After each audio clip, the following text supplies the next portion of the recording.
taking Why off not? my necklace. Hello, everyone. Welcome. Hello, good morning. Think Lab Hello. number 12. I was going to wear my Seattle Seahawk 12th man shirt and the big flag flying behind me.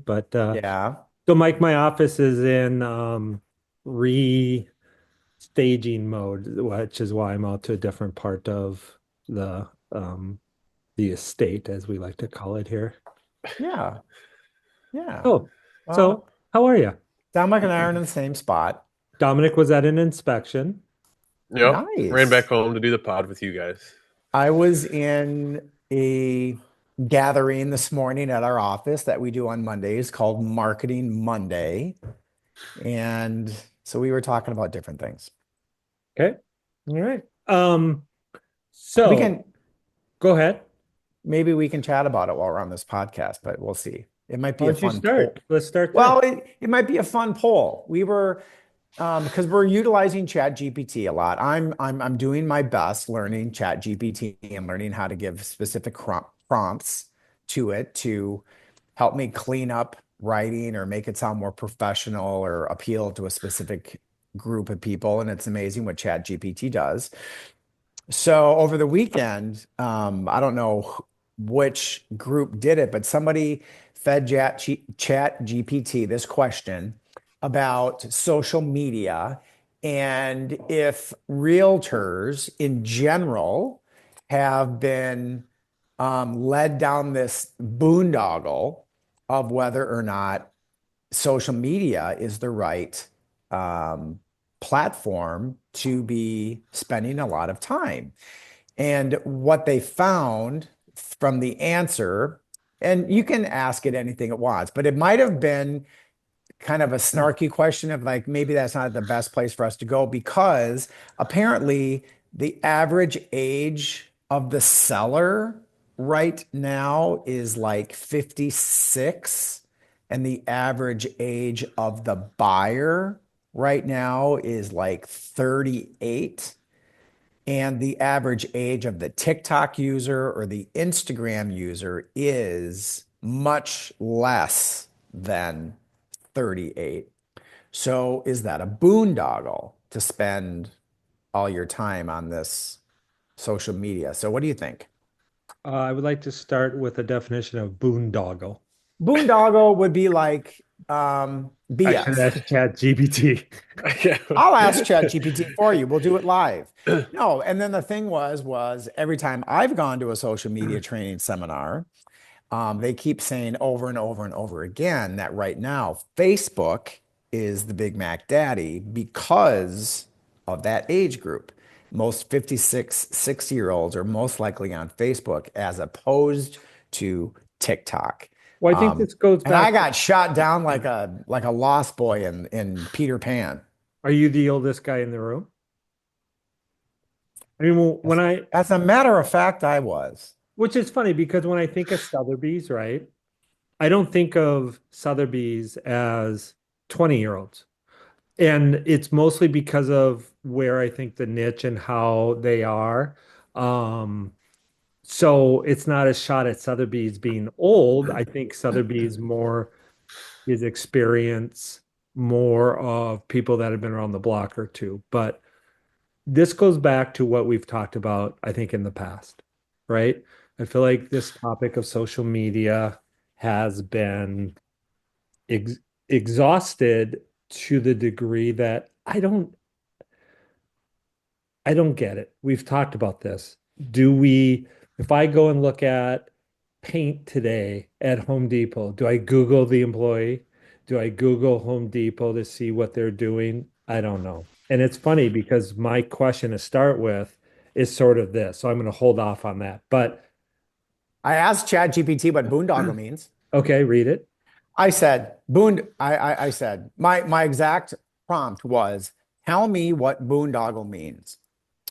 Boondoggle can mean one, in bold, a wasteful or pointless project, hyphen, especially one that appears useful, but is actually a misuse of time or money, parentheses, often in government or business, parentheses. Example, The new highway project turned out to be $1 billion boondoggle. The next one was a decorative braided cord used in crafts like scouting or lanyard making. So that's not what my definition. So yeah, a boondoggle is a wasteful or pointless project. So I I Do you don't. wouldn't, think I wonder if your social media has to be tailored by platform because each platform is going to have a different age group that is that demographic, right? So I maybe your think Facebook audience is different than your TikTok, than your Instagram, and you maybe need to approach those differently. Makes sense. you are 100% correct because there is a different demographic on every single social media platform, and you do need to behave differently. Like LinkedIn Yeah. is still the professional boardroom. You don't go Hmm. out there, Hmm. dancing with your latte, in the park. Um, I so mean, yeah, I think it's tailored.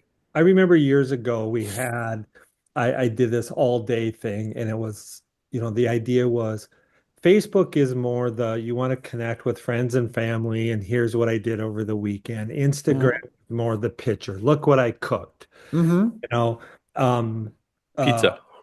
yeah. And then Twitter was more of an exchange of info, links, news, things happening in real time, Uh-huh. things like that. I mean, those were the big three. Then obviously Hmm. YouTube has exploded.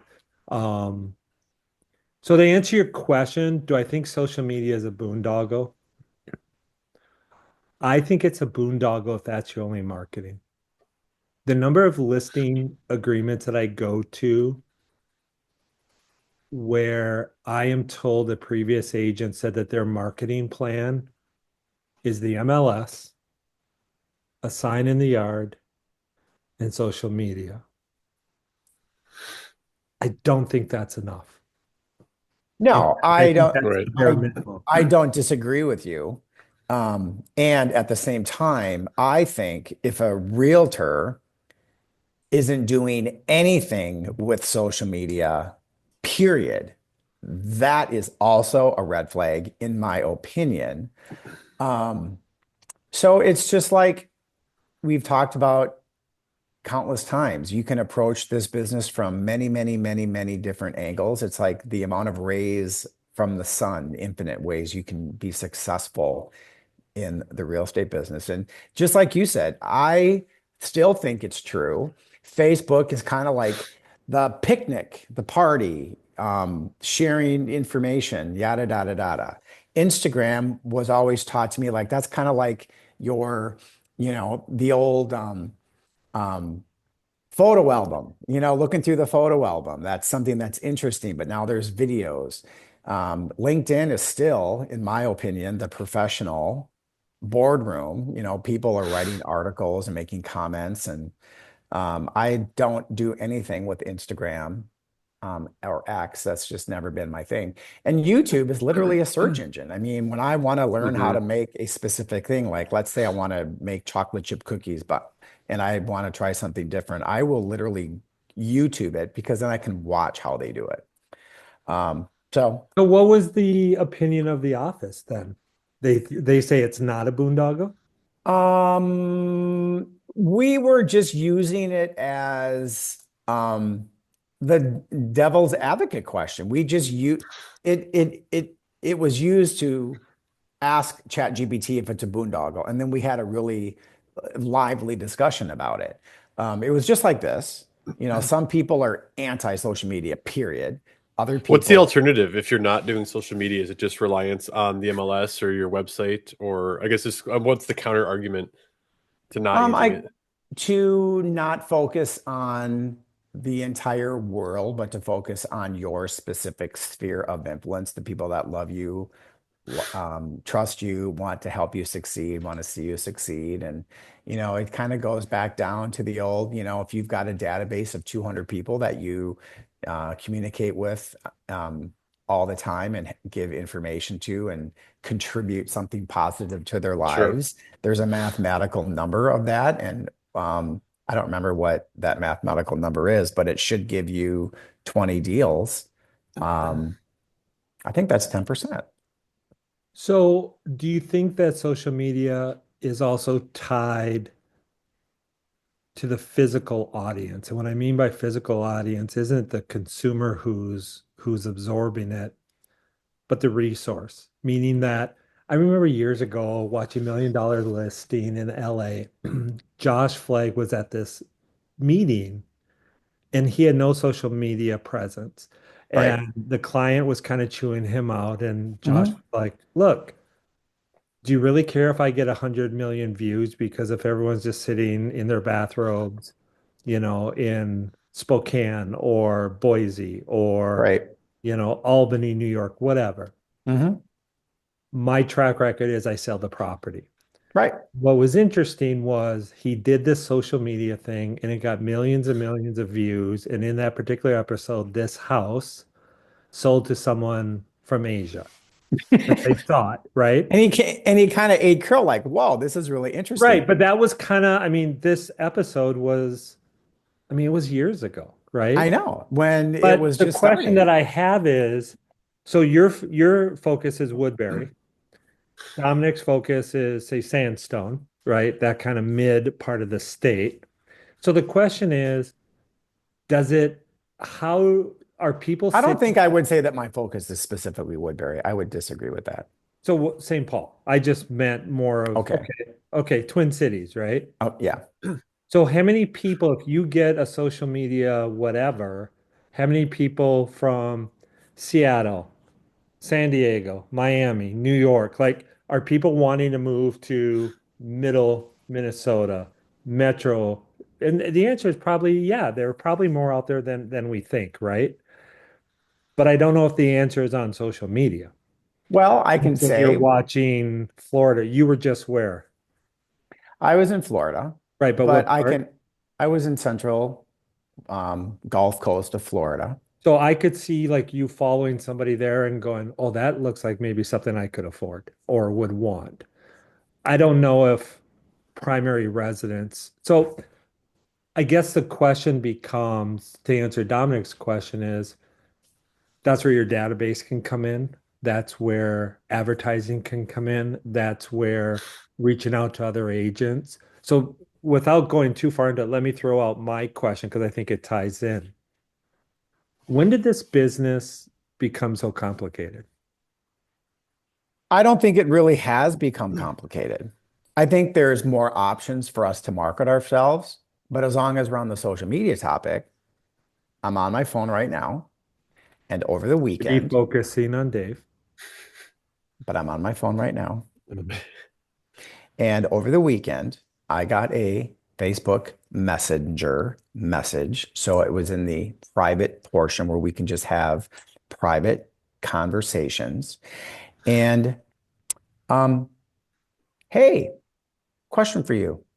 Do you do any work in the southern portion of the state, let's say around LeSueur County? And I said, I have in the past. Sure, what's up? Well, my daughter and her family are in the market and know they were just approved for around 345. I was just wondering if you worked on that area. And I said, well, I've worked in Montgomery, I've worked in Lonsdale, I've done something in New Ulm. So the bottom line is I have a buyer that I'm going to help with a purchase. And if I wasn't on social media in any way, I am positive that I wouldn't have gotten that. So whatever that means. But didn't you say it was a boondoggle? Isn't that where we started? No, I'm just saying we asked No, I know, but I ChatGPT thought you if it said you were on the was. outside saying social media wasn't a. I don't think it's a boondoggle. My personal stance is I don't think social media is a boondoggle at all. They asked ChatGPT that question to be like a fireball question to ChatGPT. Some people do think it's a boondoggle. I don't. I don't think it's where you spend all of your time, but you need to have some online presence. And see, I think that real estate has become more complicated because there's all these avenues that take you away from just general marketing. I was listening to this guy this weekend, older gentleman, bought the company from his father. I'm going to guess this listening to him, he was in his maybe early 70s, late 60s, second or third generation in the business. And the question was asked, if you had to start over, where would you go? And this guy was like, I don't need anything. I have my phone. Like that's my sphere. That's my point of contact. That's my database. That's all I need. Yeah, but what else is on his phone? Well, I don't know. I didn't ask him. No, what do you mean? No, I mean, I Facebook, don't think this is a guy that's Instagram, doing social LinkedIn, media though, but his YouTube. point was now we have to worry about syndication. Now we have questions off of Zillow. I mean, I don't know about you, but the number of questions we get off of Zillow on wrong information is Mhm, astonishing. The number of listing questions we get when we're sitting in front of a seller about how does this get onto Zillow and the Zestimate. I mean, Zillow's Zestimate, if anyone's listening that's going to sell their house, I would encourage you to do the following. Look at your house, what the Zestimate is now, mhm, and look at what happens when you list it and how your Zestimate changes. mhm, Then if your house doesn't sell because you didn't use one of us three and you're overpriced, mhm, look at how when you drop your list price, how your Zestimate's going to drop. mhm, So that's what I'm saying is it becomes more complicated because we're fielding questions on auxiliary information. Like I don't feel like I'm talking as much about the deal or the benefits of the house. I'm worried about everything else. Dominic, what do you think? I mean, you were just at an inspection. Um, you know, how'd you find that house for your buyer? Um, this is maybe a little bit of a unique scenario. They had a pretty tight geo kind of radius that they wanted to stay within, and very um, kind of hard must-haves in a home. And so there's a very short list of houses that kind of fit the bill. And this one actually was originally ruled out because it was just slightly further out than they wanted to be. But after kind of seeing the options that were, or lack of options that were in their circle, we kind of included it, went to go see it, and then ended up being one that they ultimately, want to make an offer on. So, I don't. I'm trying to think. Like, maybe it's our job to kind of bring the conversation back to the specifics of the home, what it's going to do for them as an individual, as a family, and kind of weed out the distractions, because there can be a lot of noise, I think, that gets infiltrated. Everyone's got an opinion about the market, or, want to talk about, what they've seen on social media, etc. So I think it's, maybe it's part of our job now as realtors to kind of steer the conversation in a way that's going to focus on the things that actually matter to get a deal done, and rule properties in or out. I don't know if that's maybe answering your question, what you were looking for, but No, it it's is because I mean, they were geographic versus, I mean, that's kind of opposite of what we were talking about, right? This yeah, probably wasn't somebody in LA that was going, I want to move to central Minnesota and I want to right, live so many miles from a cinnamon roll at Toby's or wherever. yeah, yeah, Um, hmm. yep, Well, to go back to the same type of scenario, going on a listing presentation, um, the way my brain thinks is that person that I'm going to go see, number one, they have an idea or an opinion of what their house is worth, but I am going to go there with the Zillow's estimate printed off. And I'm going to go there with the realtor.com value printed off. And I'm going to go there with the Redfin value printed off. But I'm also going to go with my RPR, Realty Property Resource, RVM printed off. But I'm also going to go there with an actual range from a true competitive or marketed analysis from properties like theirs in their area, what they've actually sold for in the last 60 to 90 days. And inside all those numbers is the range that we need to put this house on the market for it to sell and get an offer in the condition that it's in. I And do I do very similar to that, but I add county. see, and I don't need to add county because the density of housing. I mean, if I Right. was in a And more which is why rural we add area, county. Yeah, which then is I why could we add completely county. understand adding county. But like, say, if I'm in Woodbury or if I'm in St. Paul or Highland Right. Park or Mac Grove, I mean, my goodness, I can get a, and you really only need 4 or 5 Right. um, Absolutely. What's data Yep. points. great.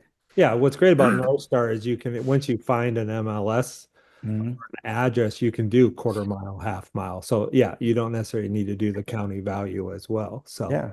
I mean, uh, and just one that I have right now that's going to be coming on in Mounds View in Arden Hills is kind of like, man, you really see the lack of inventory because it's like there's not that much. So this is what we have. Anyway, we can make So it I have a question because super you brought up, complicated. Yeah.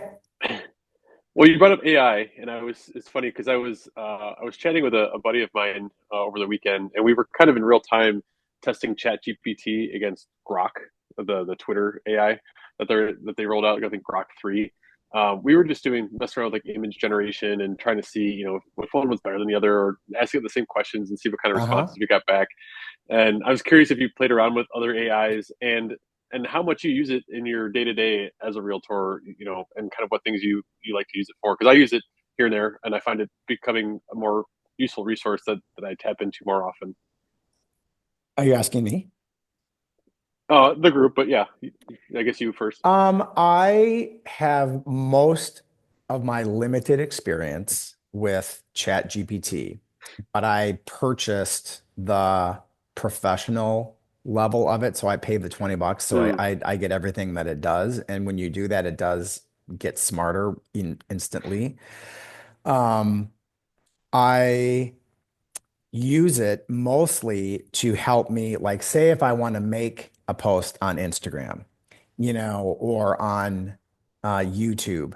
If I want it to be SEO, like if I actually want it to do what it's supposed to do, I will ask ChatGPT to write me a strong SEO Instagram caption for yada yada yada yada, and it does it, and then it smart. throws in hashtags. But just this morning, I used it because I put together a buyer advisory booklet for, working with buyers this spring. And I have a bio about me. And the person that was in the group with me, she was like, it's a little wordy, it's not really smooth. And I'm not a professional writer, but I did my best on my bio, but I fed it to Chat GPT to have Chat GPT take what I wrote and just kind of like zhuzh it up and clean it up a little bit. Um, and so I'm using it for things like that to speed things up. Um, Yeah. I'm not in the, I am not there right now at all of cloning myself to make myself some fake image where you can have it call people and talk to people and they Mm, think they're hmm. talking to you. Because believe me, it's already there. But I'm not there because I find that to be personally deceiving. And if I'm Yeah. talking to somebody, I want it to be me and not uh avatar. I So like that's that idea of using it to improve like search functionality on a post. I hadn't thought of that, but I think that uh-huh. would be useful for something like this podcast, where if we want to get it to more people, have AI kind of help write a description that's going to get this noticed. You can ask ChatGPT to give you the 10 most powerful prompts for a realtor and it'll spit it out. Hmm. Dave, do you use AI at all for anything? it's funny because I mess around with it more in the last 4 or 5 days than I probably have in my life. Yeah, it's I have Yeah. interesting. not, what's that? It's interesting. I have not ever used it for like a public description. I mean, I have not used it for any type of marketing purpose or anything yet. When I do say, please describe such and such house on Lake Superior, blah, blah, blah. They always throw out some random thing about it's perfect for dolphin watching. It's like, I didn't know there were dolphins in Lake Superior. So Yeah. I think, I need to learn how to use it myself and realize that there's probably a good chance that there's an error in there. But Well, yeah, you always need to review it. Like Hmm. For example, back at my old brokerage, I was able to write my own public descriptions of the property into the MLS. I am not allowed to do that here. They have very strict, I guess, quality control things. So when I write something to send it to the person who is going to put it into the MLS, I might go over 2,000 characters because that's all we're allowed to have on the MLS is 2,000 characters for a public description. So now I'll say, please, and I always say please in case ChatGPT comes to life and I wanted to know that I'm a nice human. So I'll say, please, in 2,000 characters maximum, write a description and I will explain this house, da da ba da da ba da da ba da da. And I'm learning how to talk to it instead of typing it. So I'll say, Hmm. please write a 2,000 character description for a 4 bed, 3 bath house in Mendota Heights, 1 acre lot on a cul-de-sac, updated from head to toe, brand new windows, brand new roof, brand new mechanicals, turnkey in every aspect. Yeah, I mean, and then it spits it out. And I'm like, oh my gosh, that saved me a buttload of time. And I read it and I'm like, I like it. Copy, paste, email to my person, done. So can I add to the AI in a different non-real estate realm? Yeah. University of North Carolina, Chapel Hill. Okay. They, a student at the university, and I don't know what the proper thing is called, but every college has to lay out for public information whatever particular academic year they're looking at, what their grading scale was for acceptance, whether they're taking 10% of their decision making is applications, 80% is grades, whatever that breakdown is for whatever they did. And the student at UNC read that part of their decision making last year was that they used AI to read the students' essays. Okay. And so the student wrote this article, did not get a lot of response from the university. University wasn't hiding behind it. They just didn't think it was that important. Maybe I'm summarizing to maybe respond to this article in this student paper. Well, it was picked up and I've read it on national companies, publications, podcast stuff. And now they're kind of tuning in more. And it was fascinating to hear. So my daughter for next year was accepted at Chapel Hill. And so her and I had this conversation because she's a really strong writer.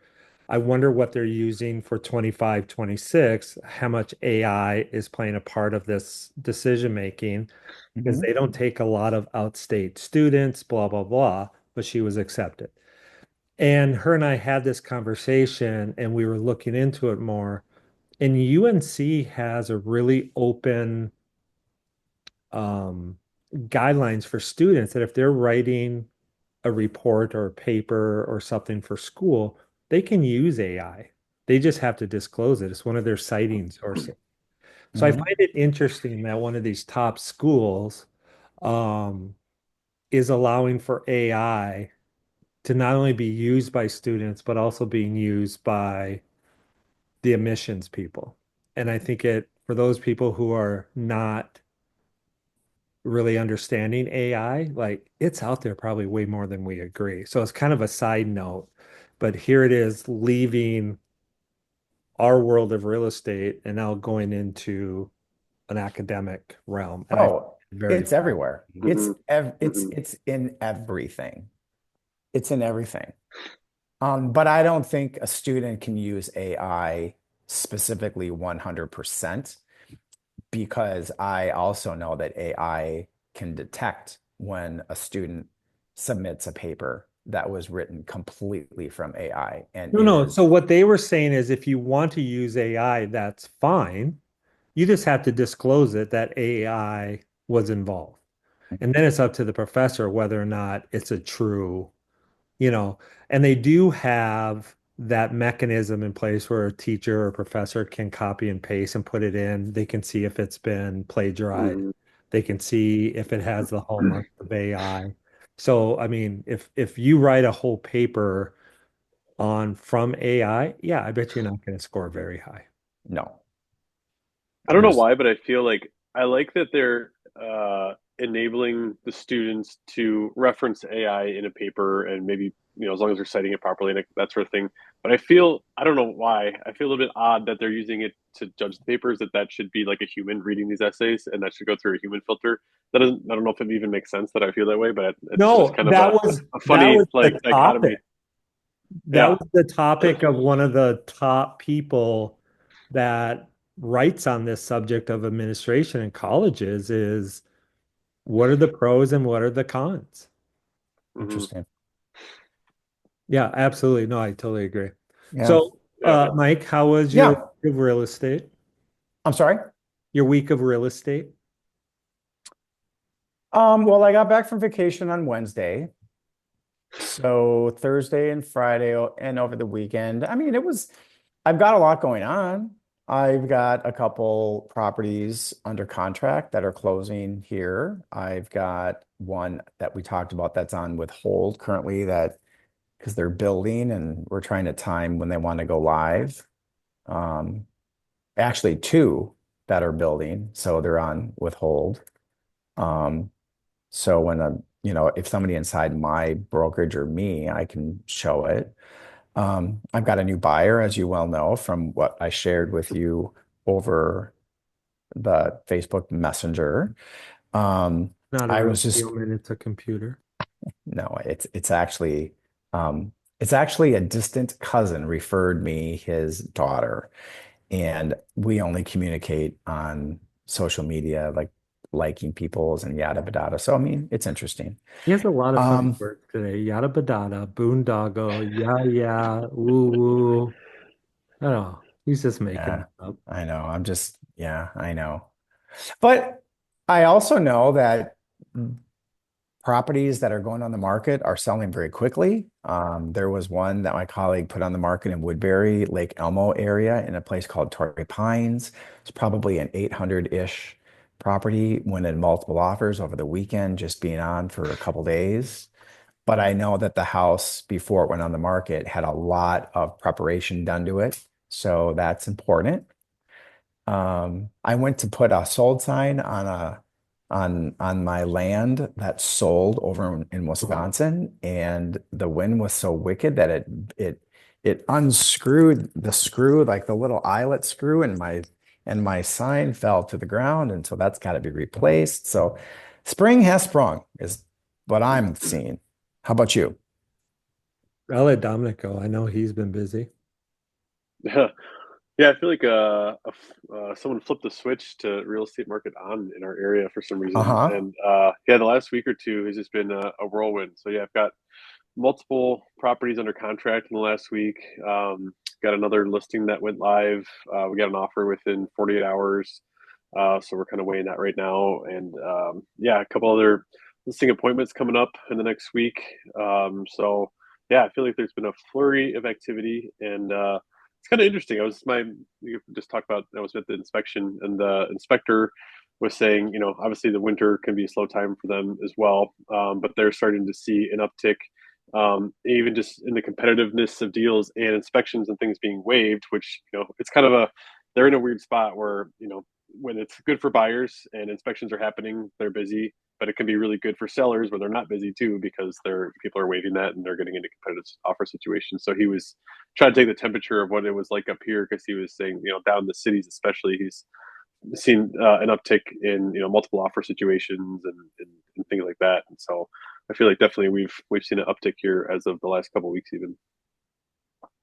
Hey, it's good that, both of our stories, match. There has definitely been a change in activity. Yeah. I Yep. think for me, it's been an odd week. We have a lot of deals that should be closing that aren't. We have a lot of things that um yeah, we just have a lot of stuff in limbo all of a sudden. Overall, though, buyers are up, sellers are up, business is up, but we have some really hard deals right now that to be honest, probably shouldn't be this hard, but they are, and that's What's making them hard?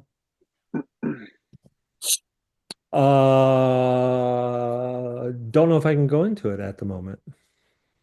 Okay. Yeah. Things that we have closing dates set, but we're not getting there for a variety of reasons. So probably just in terms of confidentiality, probably Yeah. should there No, I get it. That's have yeah. some of them we don't have resolutions for yet. So, but one of the things that we've always pride ourselves on is I think we come up with answers and solutions, and just a matter now of getting alignments to be done and lenders to be alignment. What general non-real estate people don't always understand is some things that there's time constraints. Hmm. And if you were to have a closing and go, nope, we're going to do it another day, you may or may not be able to do that if you have a lender. So there's some clocks that maybe need to get reset. So things like that. So yeah. Well, these real estate transactions can sometimes be smooth and easy peasy, and other times they are like unraveling fishing wire. Yeah, absolutely. And And that's just the way it is, and that's why we help. Dominic, I think, asked or answered this question a long time ago, which is one of the things that he likes about it is like figuring out the deal. And that's one of the things that I love about it, right? Mhm. And sometimes the deal resolution is the buyer and seller walk away and there is no closing. And at the end of the day, if they're content with that, so are we. Mhm. Sometimes that is the resolution, that it just Sometimes it's the dissolved. best resolution. Yeah, sometimes it is the best.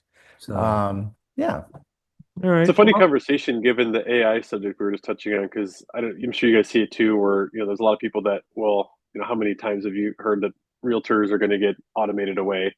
yeah. And I feel like more and more, I feel the exact opposite that it wouldn't really be possible for that to happen, and people don't see what goes on to get deals across the finish line.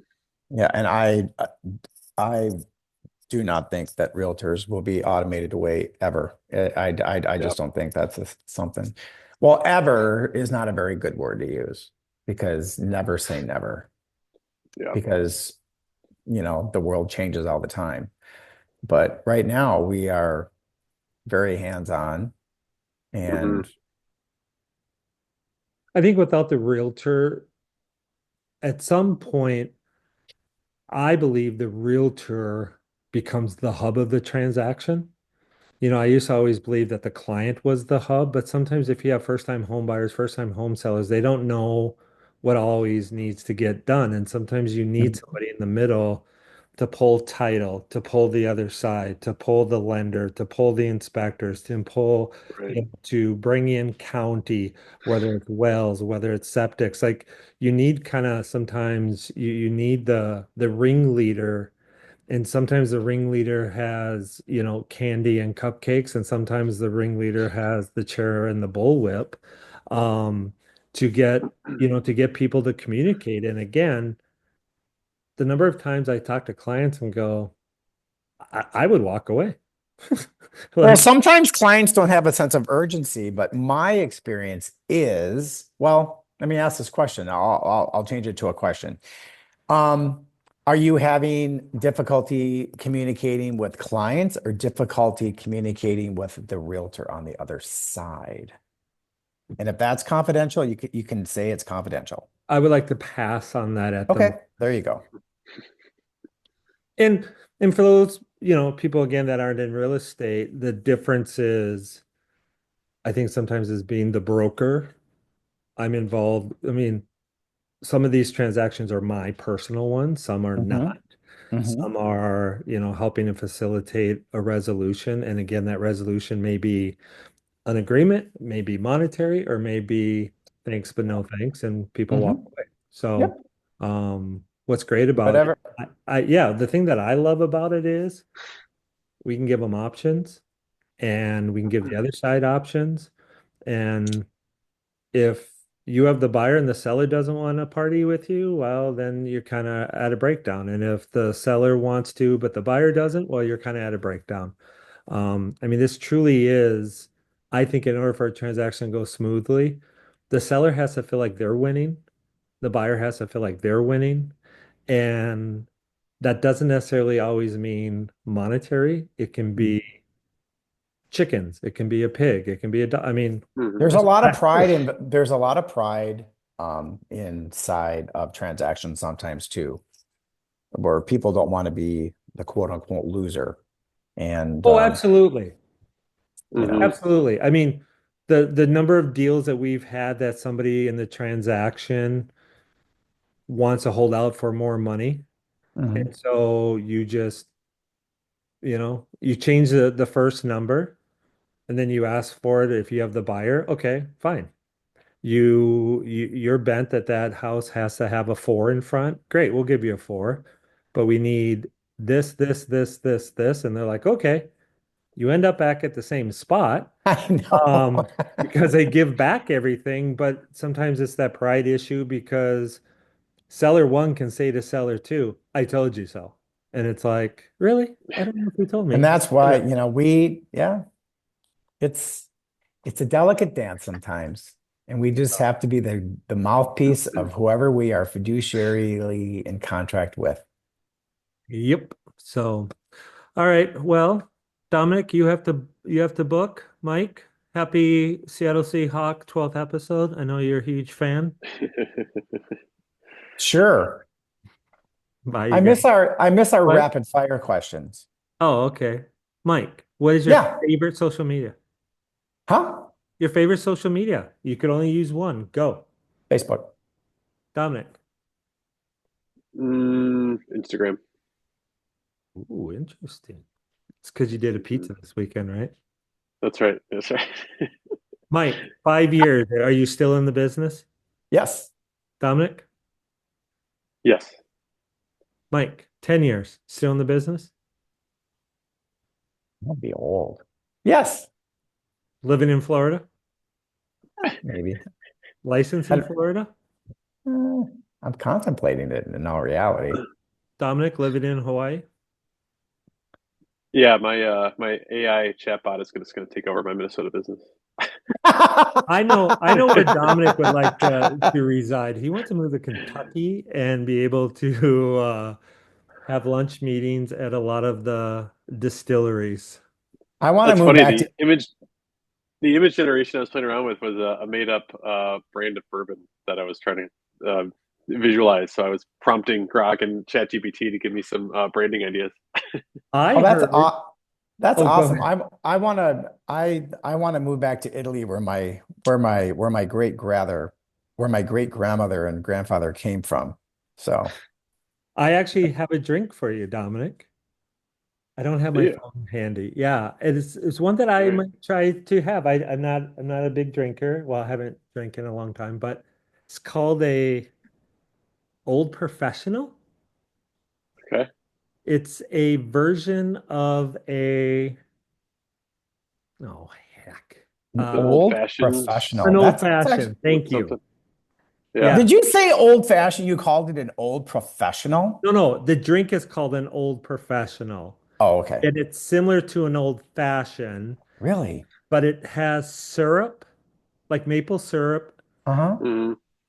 and something else that I don't. You could tell I know Um, Interesting. zero. But I pretty thought, you know what? If I was ever at an establishment that could make that, I think I would try that. You should ask the bartender to do it. Well, that would require me to go to a bar, but yeah, I True. don't really do that often. But Well, then you're gonna have to figure it out on your own. so, I'll all help right. you out. We'll It get it. sounds interesting. Maybe we should have an Pizza and old in-person professionals. one and we can just mix drinks. But you don't drink though. Well, I know I don't drink it anymore, but I was a phenomenal bartender back in the day and I Right. So you can be love the mixing drinks. bartender. Dominic will be fine, and then Mike, you can drive me home. That's right. I still Okay, need you to come over, Mike, because I need to get rid of that lamp. I hate that lamp. lamp. The one hanging, this one. Well, yeah, that is not attractive.